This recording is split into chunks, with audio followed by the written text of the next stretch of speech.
old but familiar.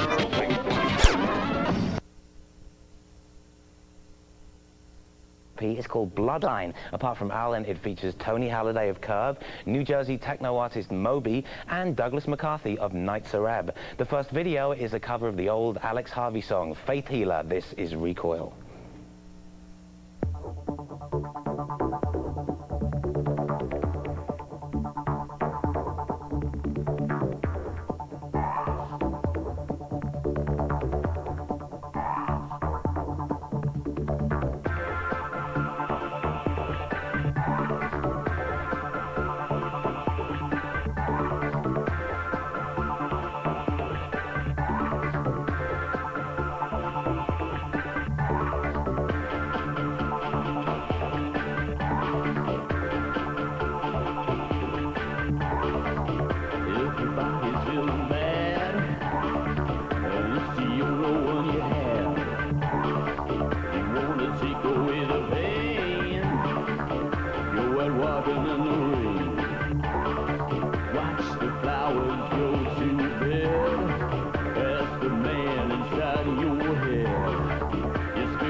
Don't matter what the doctors say, heal a man, sail away.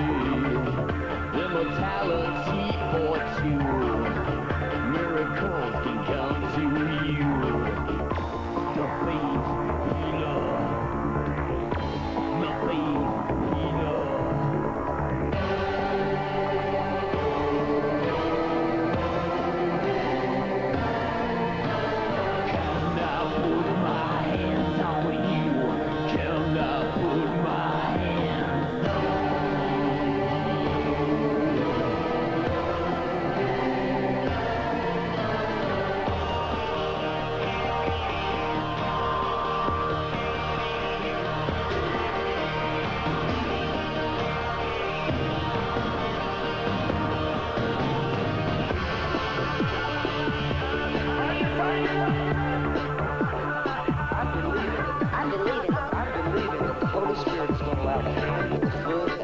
Just to begin to speak and to minister and to heal and coordinated by the head. Are you ready?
This is a concept song, and it's called The Concept.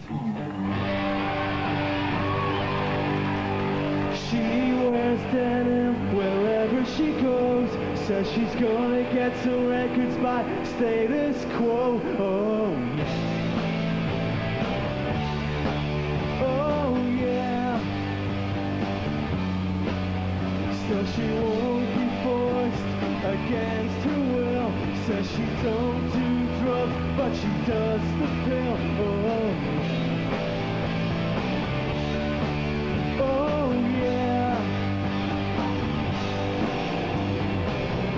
I didn't want to hurt you. Oh yeah. I didn't want to hurt you. Oh yeah.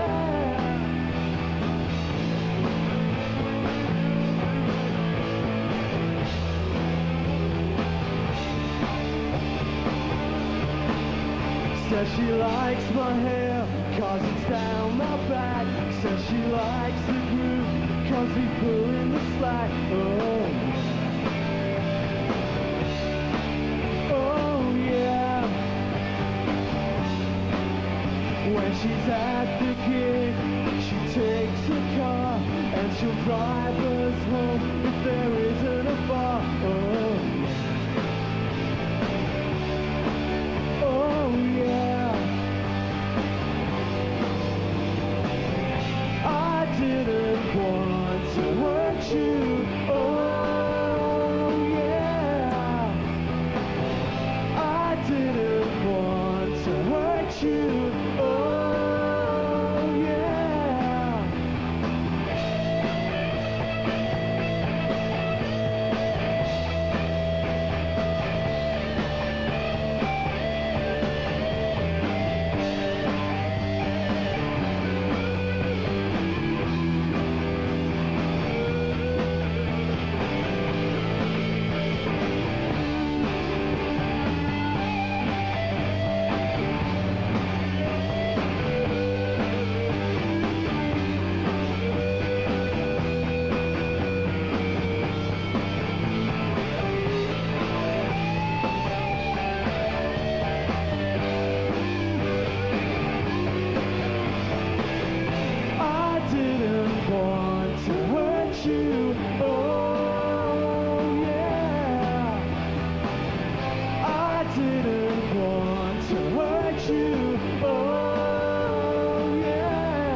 Really just about this rebellious girl, sort of based on her.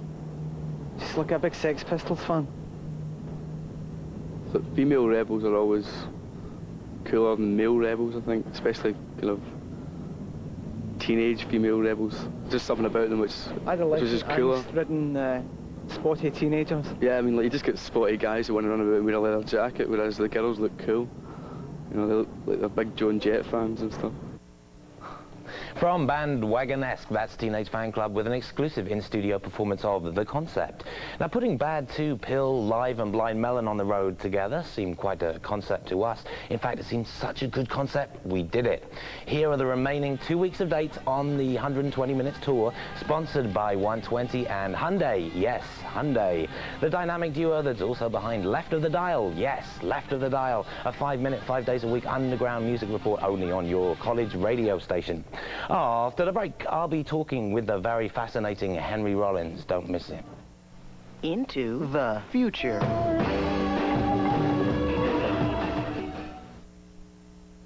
Hi, I'm Don Henley.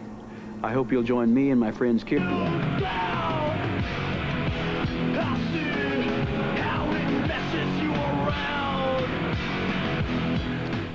If anyone's an alternative icon, Henry Rollins is. For 5 years, he fronted the seminal LA hardcore band Black Flag, and he's since moved on to form the Rollins Band, start his own publishing company, and toured the world over as a spoken word performer and as singer with both the Rollins Band and a side project called Wartime. Here is the first of 5 installments of the 120 Minutes interview with Henry Rollins. Henry, we know about Black Flag, we know about Wartime, we know about Rollins Band, but more than that, you have an aura. You have just an intensity about you, which I want to find out more about. Tell me a little bit about your background. You grew up in Washington, D.C., right? True. With what kind of family? Dysfunctional. Okay. Well, you know, like the rest of us, right? well, it seems to be, at least in America, a trait. I think America's one huge dysfunctional family. But anyway, my parents were the typical urban warriors. You know, they both worked, you know, 9 to 9, and I lived pretty much with my mom, and I just kind of raised myself.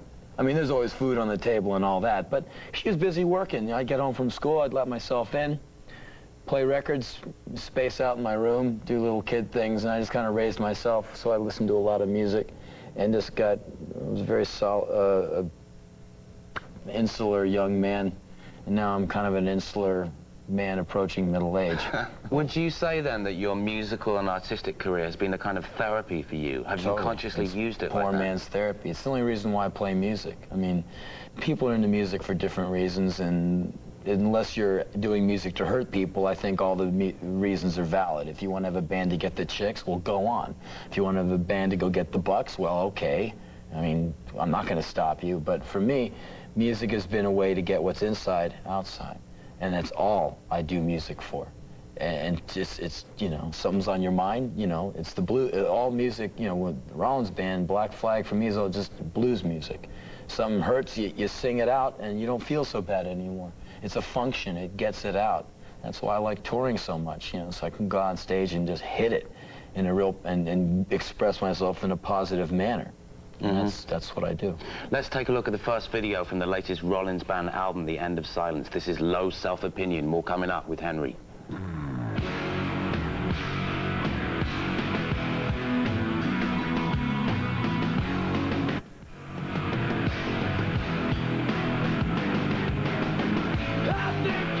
That about a particular person? Yes.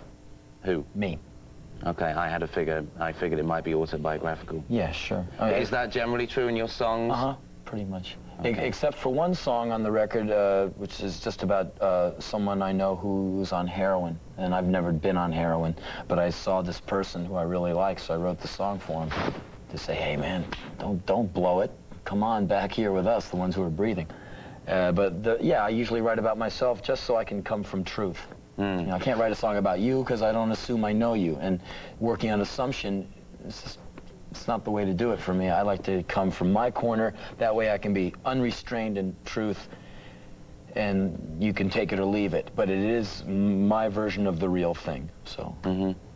Why are you so angry with yourself, though? Because if that's autobiographical, that song, you're really screaming at yourself. Yeah, well, I'm trying to get over it. I mean, I was raised to be humiliated. I mean, I was told I shouldn't have been born. I was told I was this, I'll never be anything. My teacher said, you know, you'll never be anything, you'll never do this, you'll never do that. And after a while, you believe it.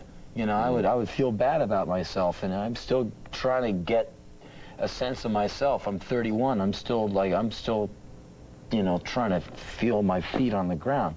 And so I wrote that song to, because if you notice the lyric at the end of the song, the guy's falling out the window, and the other guy catches him. It says, you know, if you can see the you that I see when I see you, you'd see yourself so differently. It's like saying you're not all that bad. I mean, and it is talking about a self-opinion, because you can run yourself into the ground, and someone else might see you and go, well, it's all right. You're cool. Just hang in there, because it's a very positive song. Because I see a lot of people who are down on themselves. It's hard not to be, and it's just kind of the song is hopefully just reaches out and goes, whoa, I got you. No, don't eat it. You know, it's okay. Brush yourself off and keep hitting, you know. Great. All right, more coming up with Henry Rollins in the second 60 of MTV's 120 Minutes. Into the future. Good morning. Good into the good. 120 minutes. Dave Kendall with you for the second 60 of MTV's 120 Minutes, your 2-hour alternative music marathon, kicking off every Sunday night at midnight, 11 Central. More of the 120 interview with Henry Rollins is on the way, along with a 120 X-ray on Matthew Sweet, and videos from The Real People, Body Count, E, The Sugar Cubes, Happy Head, Superchunk, and lots more. Let's kick off with one of the bands currently winding its way across the US on the 120 Minutes New Music Tour. From Mental Jewelry, here's Live with Pain Lies on the Riverside.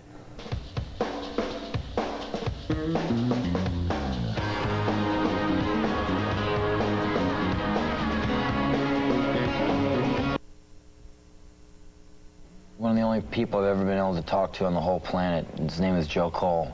He's my best friend for about 7 years, and he was a roadie in Black Flag, roadie in the Rollins band, and my roommate, and, you know, kind of my other half. And we were just like buddies, you know. We did everything together and went all over the world.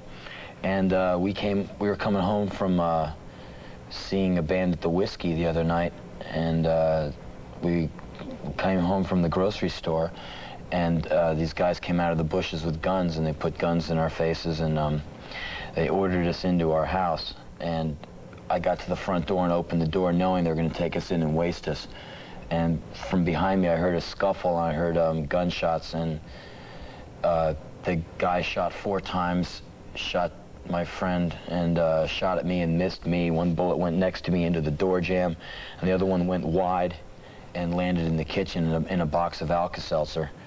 And my friend is dead, and I cleaned up his blood off the front porch myself.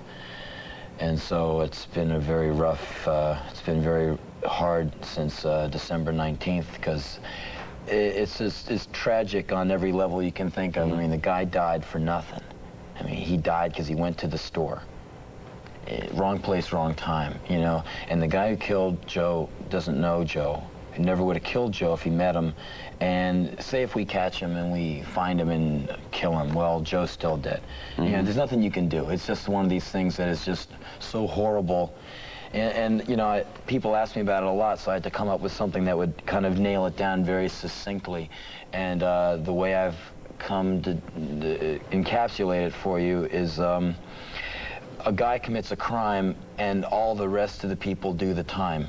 I'm doing a life sentence because some guy killed my friend. I'm on death row now because my friend's dead forever, and every night I go to sleep I keep seeing him. I keep seeing the guys come out of the bushes.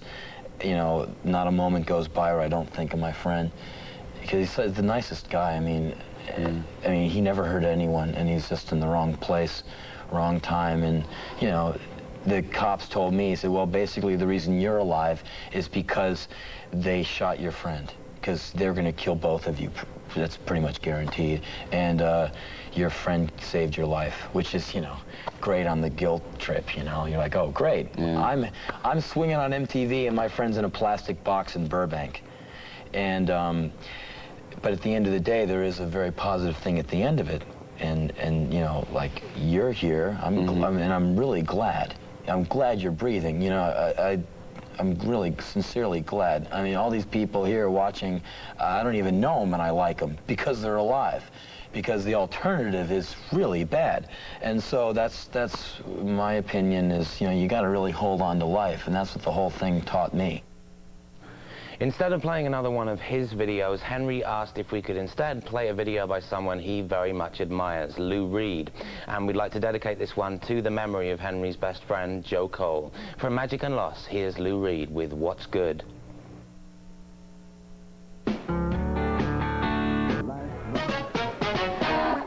MTV, we only crash the best parties. Well, they have beef sticks, which is, oddly enough, beef on a stick.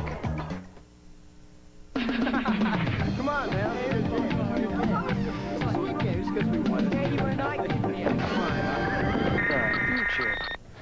Well, now we got that cleared up. We got the latest from the Sugar Cubes on the way, along with a brand new video from LA singer-songwriter E. Right here, the fourth installment of our 120 Minutes interview with Henry Rollins.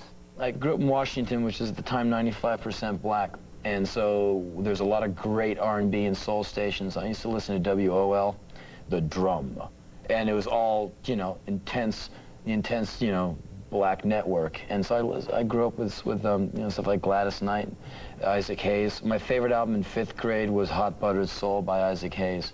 That's just one of the greatest albums I've ever heard. I still play it.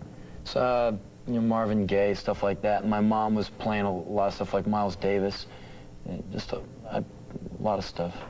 What kind of kid were you in school? Were you a bully? Were you the type to be knocked around, or were you an average kid? I was very crazed until I got sent to a disciplinary school. I was on Ritalin from about 3rd grade on, which is a drug which makes you go from to I will do what you say. You become like a Dalek.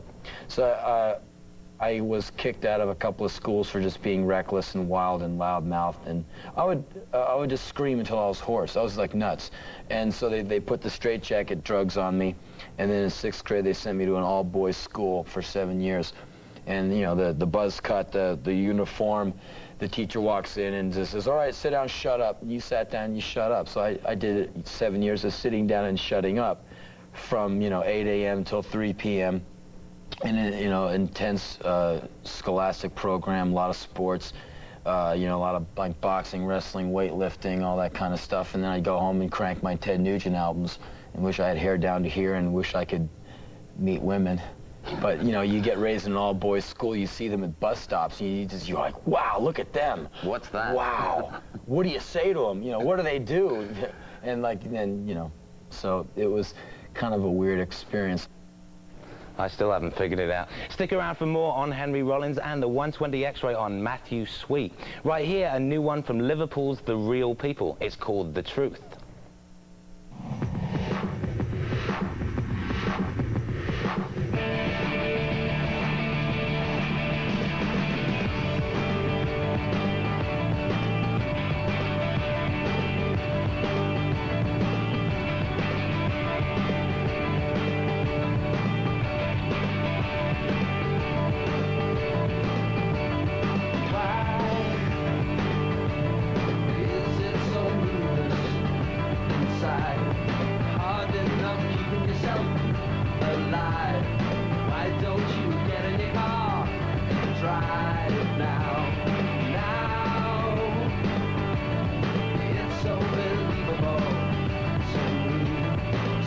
Company called 21361, and it was just my birthday.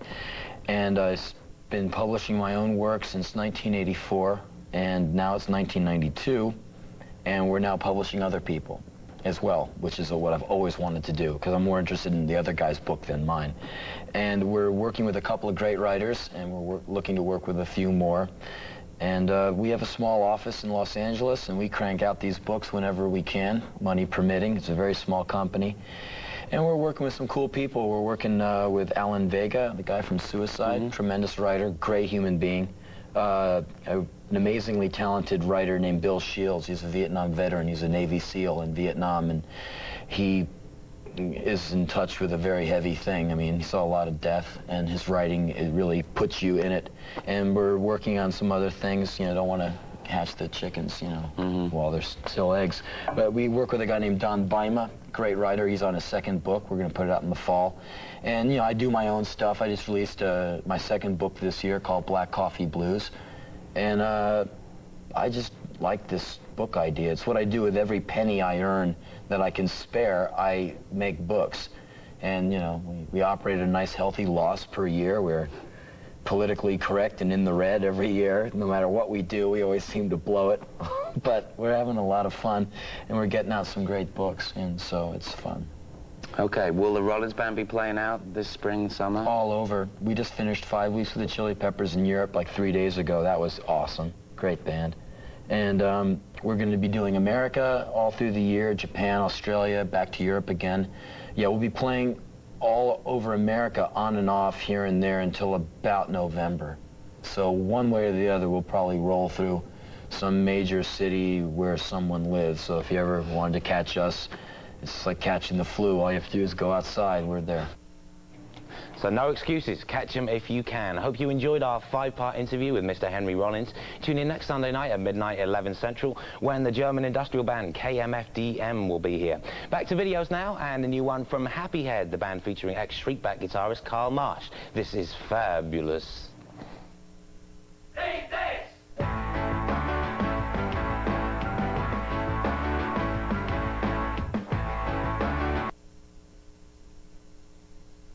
On the X-ray on Matthew Sweet. I think of it, I guess, as being sort of personal, direct, rock, folk, psychedelic, kind of grungy, sometimes pretty, sometimes stupid. All that and more is what makes up singer-songwriter Matthew Sweet.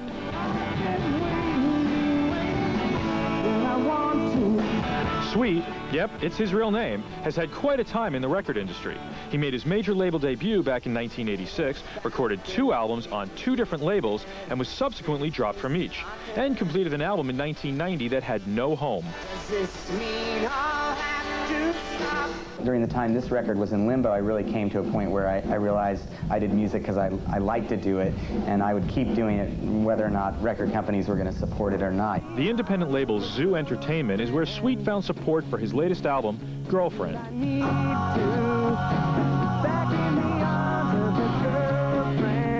Girlfriend, a collection of catchy guitar-driven pop songs, is encased in a 1957 photograph of 14-year-old actress Tuesday Weld. The first single and video is for the title track, and when it came time to do the video, Sweet, a huge animation fan, had his own ideas of what he wanted when he came upon a 1984 Japanese film called Cobra. At first I wanted to have only the animation cut in for the video, and I argued for that, but everybody wasn't quite ready for that, so, you know, I'm in the video a little bit. Don't you need to get back in the arms of a good friend? Yeah, I'd rather do something like that than even create original animation. Because the found art aspect of it, when you combine things that are really out of context, you get something different and new that I don't think you'd get with just a straight concept. The songs on Girlfriend were written while Sweet was going through a divorce, and many of the sentiments seem to mirror his own experiences. I think if someone sat down with the idea that this album was a document of my personal life, they would get all these ideas about it that aren't right, you know? So you have to take it with a grain of salt. Every time I made a record, I achieved what I wanted to achieve, but with this record, I really had the feeling that people reacted to it in a different kind of way, and that it really had found an area for me to work in that I could stick in for a long time. Thanks so much. Well, you can catch Matthew Sweet today, Monday at 5 p.m. on MTV's Most Wanted. But we got him first. A couple of months back, Matthew stopped by the 120 HQ and played a couple of acoustic songs for us. Here's one of them, Divine Intervention.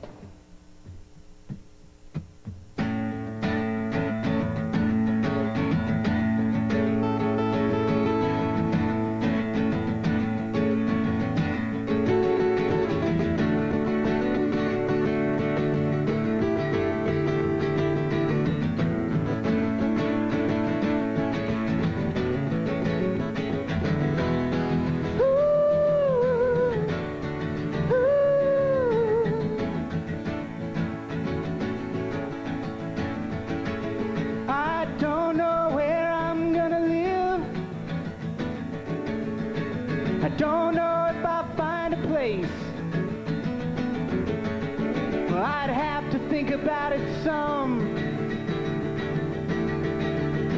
that I do not wish to face. I guess I'm counting on his divine intervention, yeah. Well, I cannot understand my God. I don't know why it gets to me. But one day my life is filled with joy, and then we find we disagree, and all depending on his divine intervention, yeah. All right,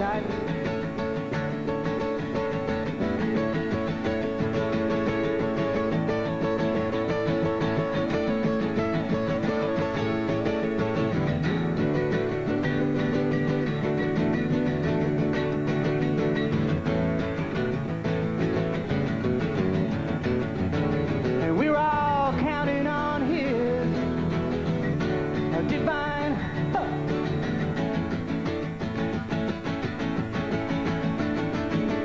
Does he love us? Does he love us? Does he love us? Does he love us?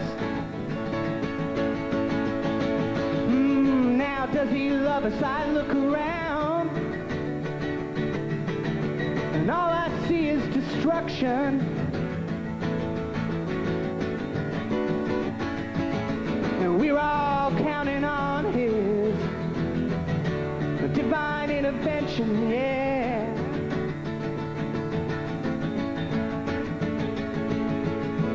And when he comes, the sunshine. When he comes, the sunshine. Sunshine.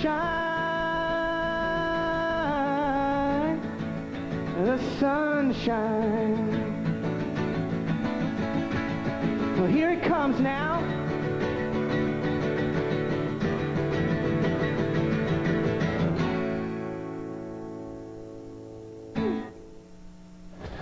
Divine intervention from Matthew Sweet, bringing to Rasta another 120 minutes on MTV. Drop us a line and let us know your age, how often you watch 120, whether or not you tape it, what you like and don't like, and if the show influences what records you buy. Send it all to Kurt Stefek at MTV, 1515 Broadway, 24th floor, New York, New York 10036. And be sure to check out 120 minutes next Sunday night at midnight, 11 Central. KMFDM will be my special guest. I'll leave you now with another look at Matthew Sweet live and acoustic. And for 120 minutes, I'm Dave Kendall.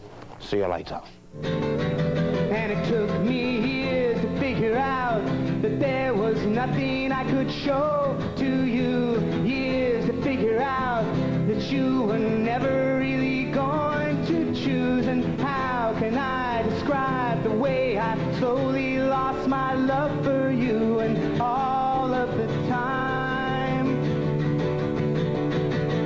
I thought I knew you.